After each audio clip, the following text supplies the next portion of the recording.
What's up, YouTube? Yeah, I'm back already with some Mortal Kombat news that you could use. Today we're gonna be talking about Mortal Kombat Legends Snowblind. And if you haven't seen any of the other Mortal Kombat animated movies, Mortal Kombat Legends Scorpion's Revenge or Mortal Kombat Legends Shadow of the Realms, I suggest you go watch those. I highly recommend them. They're better than any Mortal Kombat movie live action Mortal Kombat movie that I've seen. They're my best. They're my favorite whenever they come to the Mortal Kombat movies that you should be watching or want to watch. They're not so much. They can be a little off accurate with the story, but it's their own thing. I like them. I enjoy them. I'm sure you guys will too if you're a Mortal Kombat fan. But this one is Mortal Kombat Snowblind. It is a story of Kenshi, and the main villain is Kano, and some characters that are working under Kano is Shang Tsung, Cabal, Jared, and a few others. So this one basically is like Kano is the king, he's the ruler, he's the main villain, and his army is the Black Dragons. And he's not the average Kano that we know. He's more cybernetic and more mechanical than we usually see Kano. He's not the average. He's more mechanical and cybernetic than I've ever seen him. He's it's not just his eye. It's his eye, his chest, his legs, his arms, his head, and all that stuff.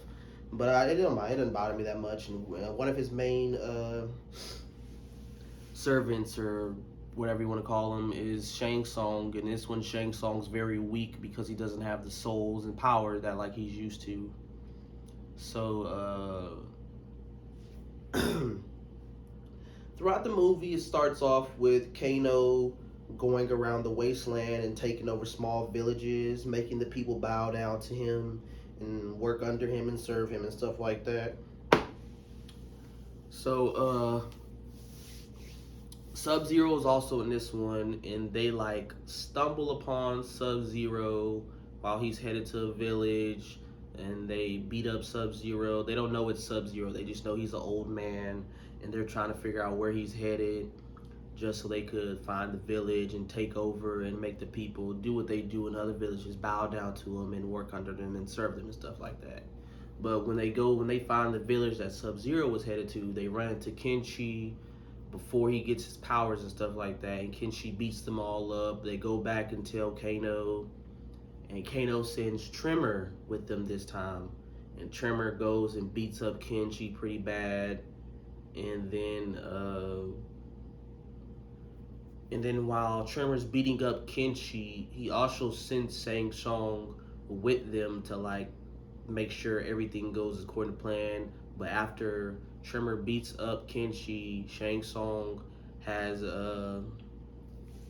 he tricks Kenshi into taking him to this place where he think he can show him how to gain power and stuff like that.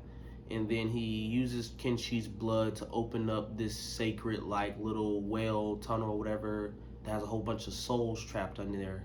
And then when he opens up the well, he gains all his power back and from the souls and stuff like that. And then he throws Kenshi down the well and tries to kill him because Kenshi kind of asks him to. But he doesn't die. He finds his sword he finds his infamous sword that we see him with in the game, and it allows him to see. And it doesn't allow him to see like how you would regularly see with eyes. It's more so like I'm not sure if you guys have seen the Daredevil with what is his name? Ben Affleck. The Daredevil with Ben Affleck from back in the day in the 2000s. It's more so like that. It's like blue and black echolocation, if you will.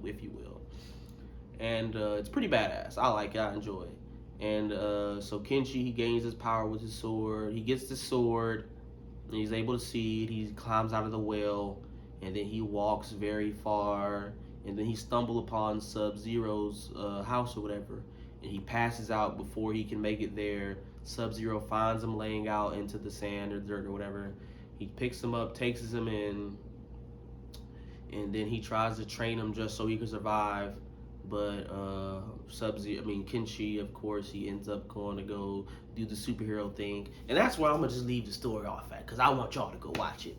It's really good. But out of all the Mortal Kombat Legends movies, there's only 3, so I'm gonna say this one is probably my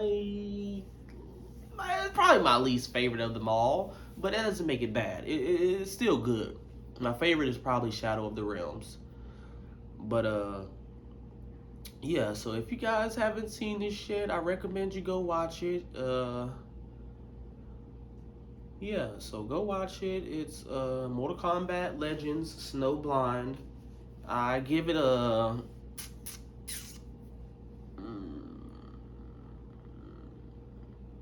I'm gonna give it a 3 out of 5.